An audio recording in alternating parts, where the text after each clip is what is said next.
Pak Ganjar Pranowo menyampaikan visi misi dan program kerja. Kami persilakan Bapak untuk menuju ke podium. Dalam waktu 4 menit dimulai saat Bapak berbicara.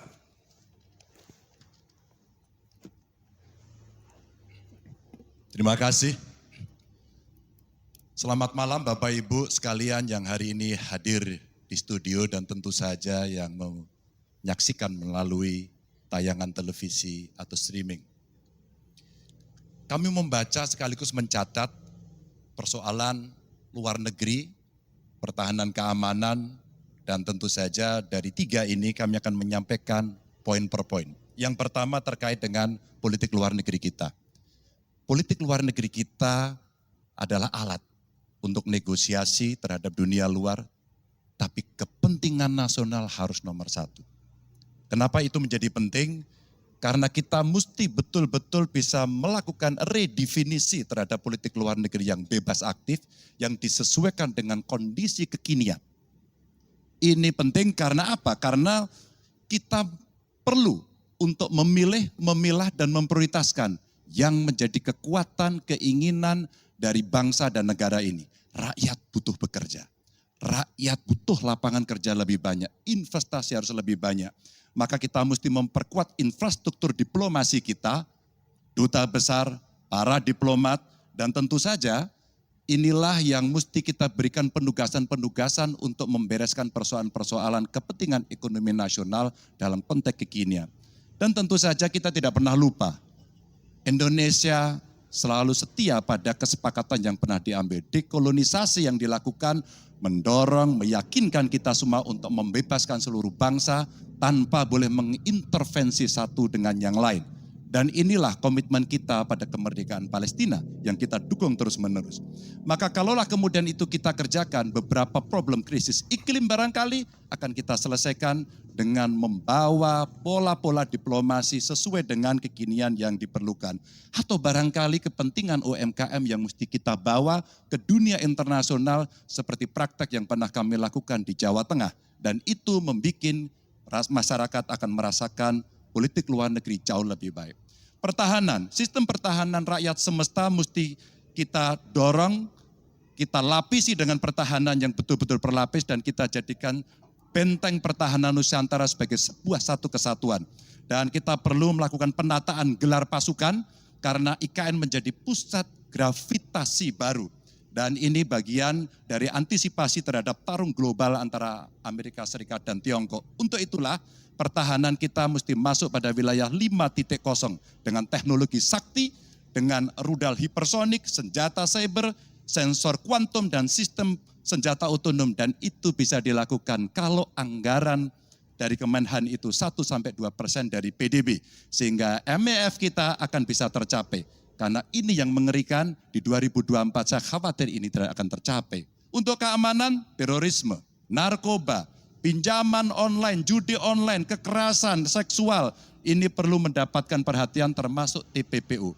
Maka reformasi kepolisian betul-betul harus mengantisipasi ini dengan penguatan cyber system kita, termasuk pengembangan SDM cyber yang kuat.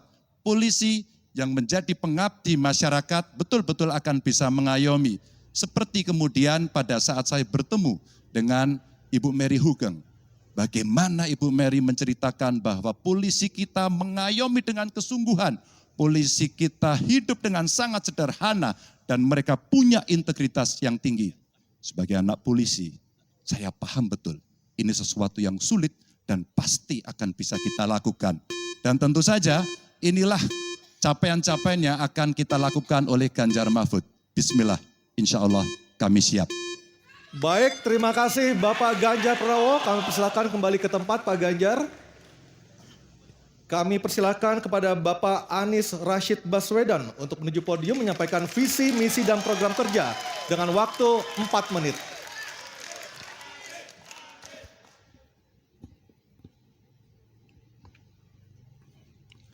Assalamualaikum warahmatullahi wabarakatuh.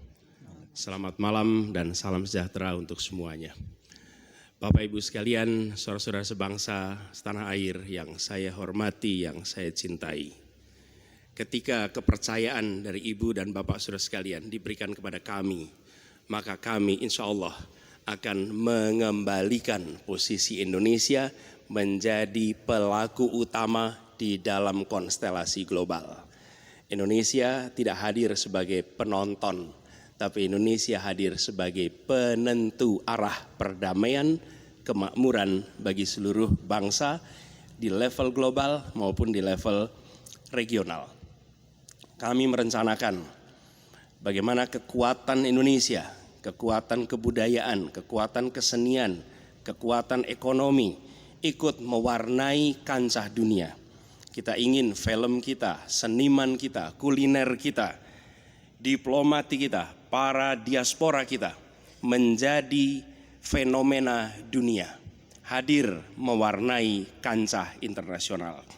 Kita menginginkan dengan cara seperti itu, maka apa yang kita kerjakan di level dunia membuat Indonesia bisa menjadi tuan rumah di negeri sendiri sekaligus tamu mempesona di negeri orang.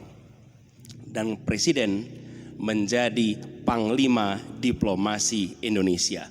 Bukan hanya hadir dalam forum-forum, tapi hadir mewarnai, hadir serius memperjuangkan amanat, termasuk amanat terpenting, menghapuskan penjajahan di muka bumi. Bukan sekedar statement dalam upacara, tapi Presiden dan seluruh jajaran diplomasi bekerja keras untuk itu, khususnya untuk Palestina. Tapi dalam kenyataannya, kita bicara tentang pertahanan di sisi lain. Kita menghadapi tantangan yang tidak kecil. Dalam beberapa tahun terakhir ini, lebih dari 160.000 orang meninggal bukan karena serangan militer, tapi karena serangan virus. HP kita, komputer kita diserang oleh cyber attack. Lebih dari 800 juta cyber attack. Perdagangan manusia, perdagangan anak. Bagaimana perempuan, anak-anak menjadi korban, lebih dari 3.000 orang. Dan narkoba menyerbu Indonesia. 4,8 juta orang terpapar narkoba. Keluarga-keluarga kita menderita karena narkoba ini. Dan itu pedih sekali. Itu tingkat keluarga. Pencurian ikan, pencurian pasir, itu menandakan bahwa kita kebobolan. Dan lebih jauh lagi, ironisnya, Kementerian Pertahanan menjadi kementerian yang dibobol oleh hacker di 2023. Sebuah ironi, karena itu kita ingin mengembalikan. Dan 700 triliun anggaran Kementerian Pertahanan tidak bisa mempertahankan itu, justru digunakan untuk membeli alat-alat alutsista yang bekas. Di saat tentara kita lebih dari separuh tidak memiliki rumah dinas. Sementara menterinya punya, menurut Pak Jokowi, punya lebih dari 340 hektar tanah di Republik ini. Ini harus diubah. Tambah lagi food estate singkong yang menguntungkan kroni, merusak lingkungan, dan tidak menghasilkan. Ini harus diubah. Kami akan memulai dengan kepemimpinan yang menjunjung tinggi etika, kepemimpinan yang mengandalkan data, informasi, kapasitas yang serius. Kita ingin Republik ini berperan di level global, dijaga secara serius untuk rumah tangga, untuk nasional, sehingga kewibawaan kita adalah kewibawaan berdasarkan kekuatan. Untuk itu kita butuh perubahan. Terima kasih. Assalamualaikum warahmatullahi wabarakatuh. Baik, terima kasih Bapak Anies Baswedan, dipersilakan kembali ke tempat. Harap tenang. Harap tenang, harap Kita tenang sudah hadirin, paham? harap tenang dulu. Baik, selanjutnya Harap tenang. kami persilakan kepada calon Presiden nomor 2 Bapak Prabowo Subianto untuk menuju podium menyampaikan visi misi dan program kerja. Harap tenang, ada waktunya. Harap tenang. Waktu Anda 4 menit dimulai ketika Bapak berbicara, silakan. Bismillahirrahmanirrahim. Assalamualaikum warahmatullahi wabarakatuh. Salam sejahtera kita sekalian. Shalom, Om Swastiastu, Namo Buddhaya, salam kebajikan. Bapak-bapak, ibu-ibu sekalian yang saya hormati. Malam ini kita membicara tema-tema yang sangat penting. Pertahanan, hubungan internasional, geopolitik, globalisasi, keamanan. Dengan demikian kita kembali kepada dasar kita, tujuan nasional yang tercantum dalam Undang-Undang Dasar kita, dalam pembukaan Undang-Undang Dasar 1945, tercantum sangat tegas bahwa tujuan nasional kita yang pertama adalah melindungi segenap bangsa Indonesia dan seluruh tumpah darah Indonesia Jadi fungsi dari negara yang pertama adalah melindungi, berarti pertahanan. Saudara-saudara, kita memahami negara kita sangat besar, sangat kaya, ratusan tahun negara-negara dari jauh datang ke Nusantara ini untuk intervensi, untuk mengganggu, untuk adu domba, dan untuk mencuri kekayaan kita. Sampai kita merdeka, kita pun harus berhadapan dengan kekayaan alam kita diambil dengan murah. Karena itu, untuk kita menjadi negara makmur, untuk kita menjadi negara sejahtera, untuk rakyat kita hidup layak, punya pekerjaan layak, kita harus menjaga kekayaan kita. Kita harus menjaga dan habis itu kita harus mengelola kekayaan kita. Saudara-saudara sekalian, politik luar negeri kita secara tradisi sejak awal kita merdeka adalah bebas aktif, adalah non-blok, tidak memihak, tidak ikut blok-blok, tidak ikut fakta. Ini akan saya teruskan. Dengan hubungan baik dengan semua kekuatan, kita bisa mengamankan kepentingan nasional kita. Saudara-saudara sekalian, 1000 kawan terlalu sedikit, 1 lawan terlalu banyak. Kita akan menjalankan politik tetangga baik. Saudara-saudara sekalian, kita bertekad harus punya pertahanan yang kuat. Mungkin ada yang asal bicara tanpa data, ya kan? Mungkin didorong oleh ambisi yang menggebu-gebu sehingga tidak objektif. Saudara-saudara sekalian, saya sebagai Menteri Pertahanan berpegang kepada doktrin, kepada strategi nasional, dan semuanya adalah atas dasar kepentingan bangsa dan rakyat Indonesia, dan saya mampu mempertanggungjawabkan, dan saya berkeyakinan hanya dengan pertahanan yang kuat kita akan dihormati, kita akan menjaga kepentingan nasional kita.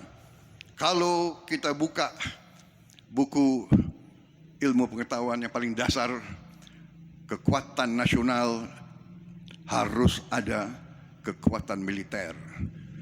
Tanpa kekuatan militer, sejarah peradaban manusia mengajarkan bahwa bangsa itu akan dilindas seperti di Gaza sekarang ini. Akan diambil kekayaannya, akan diusir dari tanah airnya. Tidak bisa tidak, kita harus kuat. Kita harus kuat. Terima kasih. Wassalamualaikum warahmatullahi wabarakatuh. Baik, waalaikumsalam warahmatullahi wabarakatuh. Kami persilakan kembali Pak Prabowo, kita berikan apresiasi yang paling meriah untuk para calon presiden pemilu tahun 2024. Sekarang diperbolehkan, silakan. Kami perbolehkan, silakan berikan apresiasi yang paling meriah. Oke. Aryo, tadi kita sudah dengarkan seperti apa visi misi dan program kerja dari para calon presiden. Nah, setelah jeda. Cukup. Cukup. Mohon tenang. Mohon tenang.